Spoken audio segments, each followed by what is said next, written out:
Welcome to the U.S. Manufacturing Today podcast, your hub of information about the U.S. manufacturing and distribution industry. Brought to you by Veryable, the on-demand labor solution revitalizing and optimizing your operation, enabling just-in-time response to demand, more efficient production, and lower cost per unit.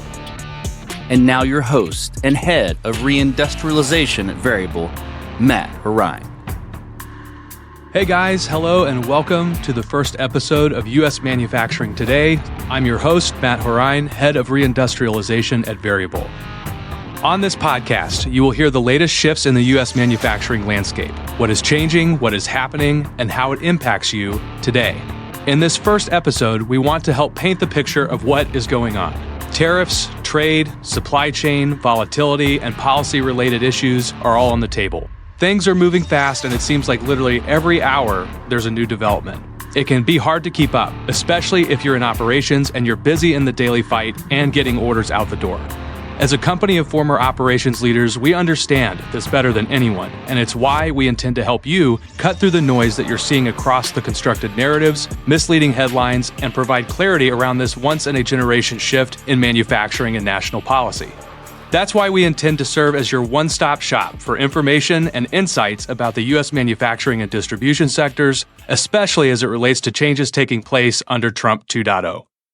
Trump's first 7 weeks have been a whirlwind to say the least, and you've probably been hearing lots of conflicting things as far as how the administration's illegal immigration crackdown and how new tariffs will impact the manufacturing and distribution sectors.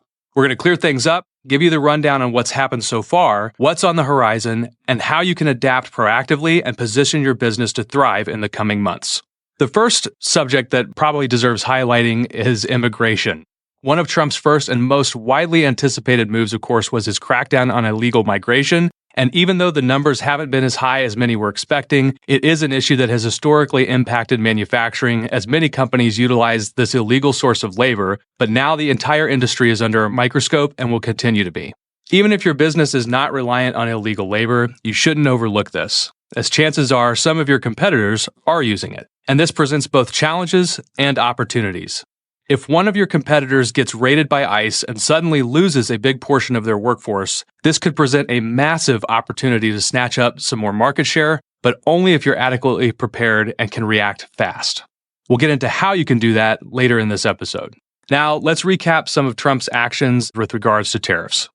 Trump's first announcement on tariffs came less than 2 weeks into his second term, and on February 1st, he signed 3 executive orders under the International Emergency Powers Act, which is also known as IEEPA, to add new tariffs on goods from Mexico, Canada, and China. Specifically, the administration stated plans to implement a 25% tariff on imports from Canada and Mexico and a 10% tariff on imports from China. Energy resources from Canada, on the other hand, will have a lower 10% tariff. Shortly after the announcement, however, Trump agreed to pause the tariffs after the leaders of both Canada and Mexico promised to deploy additional resources to their countries' respective borders with the United States in order to help curb the flow of fentanyl and illegal migration. China, however, announced retaliatory tariffs shortly after and on February 10th implemented a 15% border tax on U.S. coal and liquefied natural gas imports, alongside a 10% tariff on American crude oil, agricultural machinery, and large engine vehicles. Also on February 10th, Trump announced his plans to restore the Section 232 tariffs and impose 25% duties on imports of steel and steel derivatives, as well as aluminum and aluminum derivatives. These actually went into effect this morning on March 12th. These Section 232 tariffs were originally implemented in 2018, however, aluminum then only had a 10% tariff. Additionally, there were many exclusions that allowed companies to avoid these tariffs. While existing exclusions will still be in place under their expiration date, the Trump administration has announced that no new exclusions will be granted, meaning those dependent on steel and aluminum imports truly have nowhere to hide. A few days later, on February 13th, Trump also announced his plans to implement reciprocal tariffs. Under current trade rules, the U.S. typically charges the same tariff for specific goods regardless of the country of origin, although subject to free trade agreements and trade preference programs. Under the Reciprocal Trade Memorandum, however, the United States will take a different approach by charging different tariffs based on the country of origin. As detailed in the memorandum, the reason for this latest decision is that while America has one of the most open economies in the world, its trading partners have often kept their markets closed to U.S. exports. This in turn has contributed to America's massive trade deficit, which has persisted for almost 50 straight years and exceeded $1 trillion in 2024. We saw that number surge in January of this year as well due to panic buying with these impending tariffs. For example, the EU can export all the shellfish it wants to the United States. But the EU bans shellfish exports from 48 U.S. states, despite committing in 2020 to expedite approvals for shellfish exports. In 2023, the U.S. imported $274 million in shellfish from the EU, but exported only $38 million. As far as timing goes for these reciprocal tariffs, the administration says that these could go into effect as soon as April 2nd, which is the same day the exemption for USMCA goods from Canada and Mexico will expire. Jumping ahead a few weeks, on February 27th, Trump announced that the tariffs on Canada and Mexico would go into effect on March 4th, and that he would implement an additional 10% tariff on China. While all of these tariffs were implemented on March 4th, just a day later on March 5th, after a phone call with leaders from the Big Three, Trump announced a one-month exemption for automakers, and the next day on March 6th announced that he would be exempting all products from Canada and Mexico that fall under USMCA until April 2nd. A lot of volatility in the trading there. Despite this exemption, on March 4th, Canada implemented a series of retaliatory tariffs on $21 billion worth of American goods, like orange juice, peanut butter, coffee, appliances, footwear, cosmetics, motorcycles, and certain pulp and paper products. Additionally, Ontario Premier Doug Ford implemented a 25% tax on electricity exports to the United States. In response, the administration announced yesterday, on March 11th, that he would double the steel and aluminum tariffs on Canada, bringing them to 50%. However, just a few hours later, retracted this statement due to Canada's decision to roll back the energy export tax. Now, on Thursday, Ontario Premier Doug Ford and U.S. Commerce Secretary Howard Lutnick agreed to meet in D.C. to discuss a renewed USMCA trade deal. In China's case, almost immediately after Trump announced the 10% increase, they announced plans to retaliate and have since implemented retaliatory tariffs, 15% on U.S. products like chicken, wheat, and corn, as well as 10% on products like soybeans, pork, beef, and fruit. So now that we're up to speed on what's happened so far, let's discuss what's on the horizon. Shortly before we recorded this episode, the European Union responded to the newly implemented Section 232 tariffs by announcing plans to implement retaliatory tariffs on up to $28 billion worth of American goods, including motorcycles, bourbon, and boats. These will start in April. This is a very similar response to how they responded back in 2018 to the original Section 232 tariffs, where they hit back with levies on American products like Harley-Davidson motorcycles and Kentucky bourbon. Again, this is a very recent development that was announced shortly before we recorded, and it's likely by the time you're listening to this that either Canada has announced retaliatory measures of their own or Trump has announced additional tariffs on the EU. Next, the exemption for Canadian and Mexican goods covered under USMCA will expire on April 2nd. While there is always a possibility that these will be delayed once again, don't count on it, especially in light of Canada's recent retaliatory measures. And even if there are additional exemptions, they will probably only apply to select goods. Also, there are the reciprocal tariffs, which, like the Canada and Mexico tariffs, are expected to take effect April 2nd. In recent weeks, Trump has stated that he already has plans for nearly every country the U.S. does business with, saying broad reciprocal import taxes are in fact coming and will be consistent with levies other countries charge the United States manufacturing base to export their goods.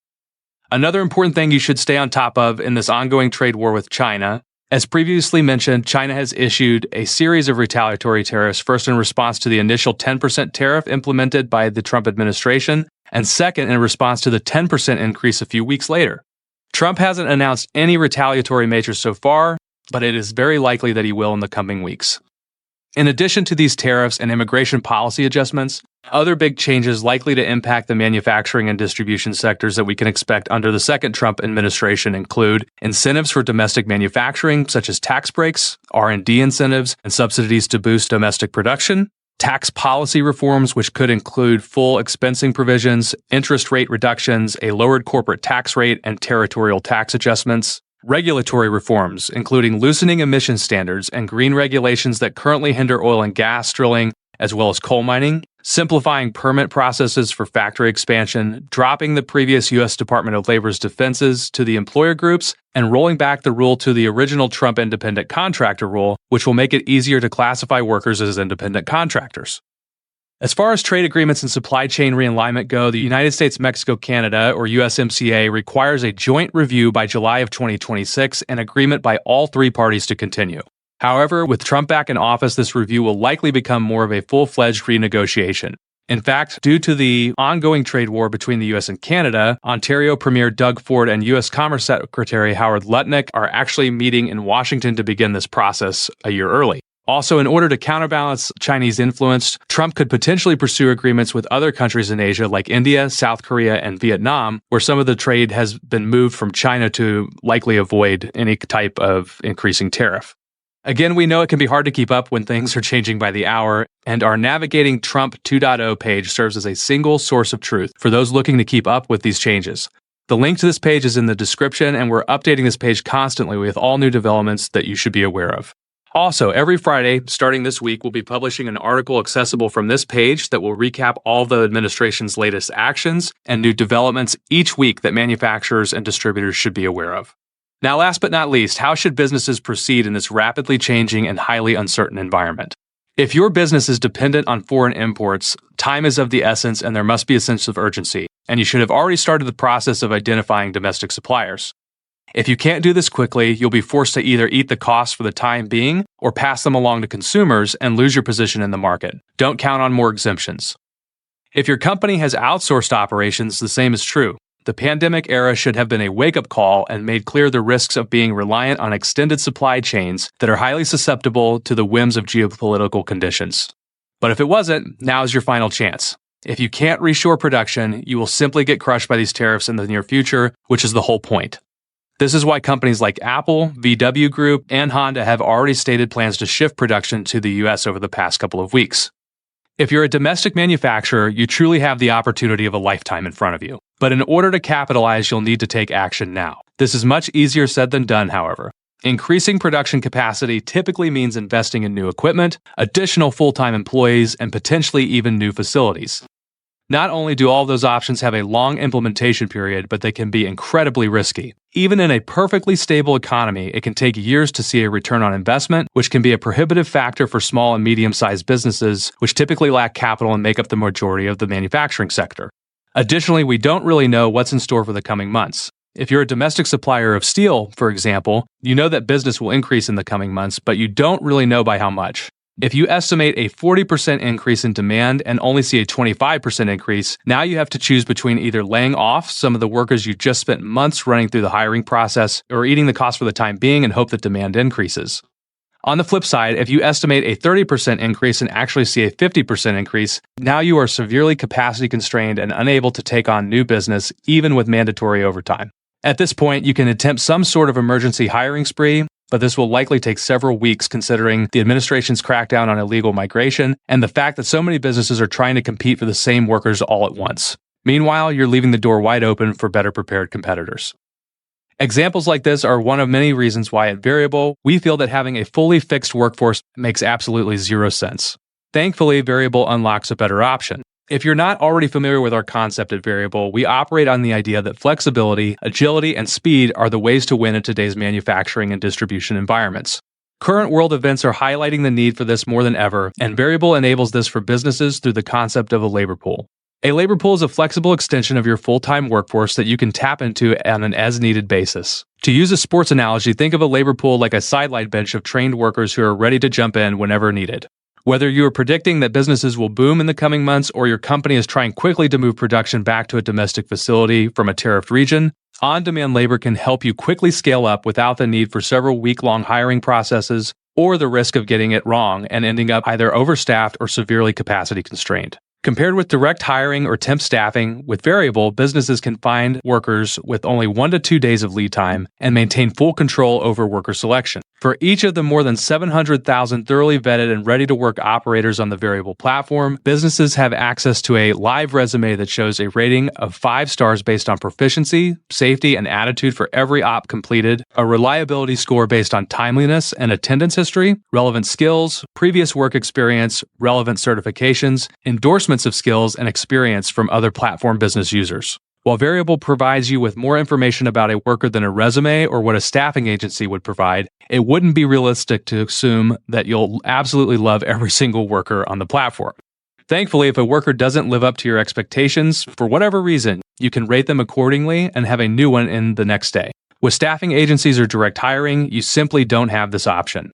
If you hire someone that doesn't live up to your expectations, it will likely take weeks until you can find a replacement. If business is picking up, you might just have to bite the bullet for the time being and hope they don't make any major blunders. Otherwise, you'll be forced to burn out your core team with overtime to keep up. But the benefits of a variable workforce strategy extend far beyond quick and easy access to an essentially unlimited supply of skilled, vetted, and legal labor. Building a labor pool enables real-time response to demand and changing market conditions, which provides a massive competitive advantage in today's uncertainty. Everyone wants to be able to aggressively go after new market share, but at the same time, nobody wants to be stuck with their pants down and end up with a bloated headcount that destroys profit margins on slower days. With Veryable, you simply don't have to worry about this anymore. With a labor pool, companies can maximize fixed costs by maintaining a lean, full-time headcount while simultaneously maintaining the capacity to capitalize on anything that comes their way. This truly provides the best of both worlds. In addition to helping businesses seize new opportunities without the risks, a labor pool helps you create down-cycle agility and build a layer of resilience into your operations. If demand suddenly drops, whether for a few days or a few weeks, which is certainly a possibility in the event of any retaliatory tariffs, businesses can simply taper down variable platform usage, and just like that, they're back down to a lower headcount without the need for any layoffs. Then when demand increases again, they can scale back up just in time with just a few clicks. Another advantage of the variable platform is that businesses only pay for work once it's completed. While we feel very strongly that it's best to build the ark before the flood, smaller businesses in particular often lack the capital for massive upfront investments into new FTEs, facility upgrades, or new equipment. With Veryable, these businesses don't have to worry about this, and they can find the help they need on short notice to maximize their existing capabilities at zero cost to scale. One way that manufacturers commonly use Veryable to quickly increase production capacity is to provide support to their highly skilled full-time employees. A welder, for example, may only spend half of their day actually welding, and with Veryable operators brought in to help prep, clean, and move materials, this welder can produce significantly more, which not only helps your business, but keeps these skilled workers happy by allowing them to focus more on their main duties. But Veryable operators can do much more than provide assistance to your highly skilled full-time employees. On the Veryable platform, there's more than 220,000 workers skilled in machining, welding, engineering, and tooling, many of whom possess certifications. Regardless of whether your business is a domestic manufacturer, reliant on imports, or has previously outsourced manufacturing operations to tariffed regions, you'll need to act now to capitalize on emerging opportunities and maintain profitability.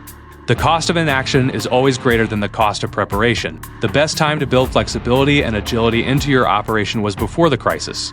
The next best time is now.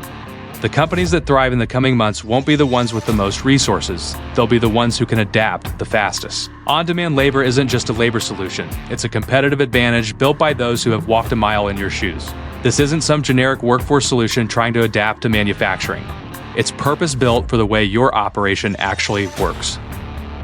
To learn more about the Veryable solution, how you can build your labor pool, check out our website at www.veryableops.com. Additionally, if you look under the resources drop-down menu at the top and click on the info for your role page, you'll find more information tailored to your exact role. Also, under this same resources menu, you'll be able to access our Navigating Trump 2.0 page, as well as case studies and our thought leadership blog. Thank you for joining us on our first episode and following along in this rapidly evolving environment and learning more about how you can make your way.